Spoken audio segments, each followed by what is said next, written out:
President Nelson Chamisa voya vosimudza vanhu. Nelson Chamisa oya osimudzira mahopes evanhu. Ndivo mutungamiri mumwe chete wandakaona aiwa anotungamira vanhu aiwa in the hands of the Almighty.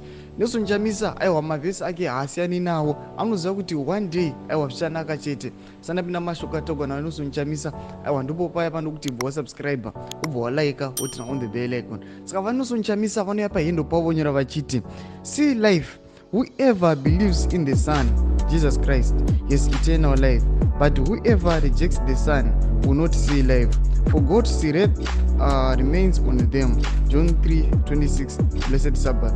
God is in it. Ndo mashoko anoita Nelson Chamisa muzvaranedzwa chiti aiwa God is in it, whoever anobeliever aiwa in the Son Jesus Christ aiwa iyeye haambosiyiwi naMwari. Saka ndo mashoko anotaura chiti aiwa isusu tinobeliever muna Jesus Christ, saka zvese zvatinoda zvichaitika zvichafulfilika nyange paground zvavo aiwa vanhu vachiti aiwa izvi hazvimake sense kana kuti is not gonna come true, asi Nelson Chamisa vari kuti kana tingobeliever chete muna Jesus Christ aiwa don't worry zvese everything will come to pass. Saka ndo mashoko ataura Nelson Chamisa. Chimbotudzai mafungiro enyu pine comment section medu, musangana no subscribe kulike tinotina on the bell icon.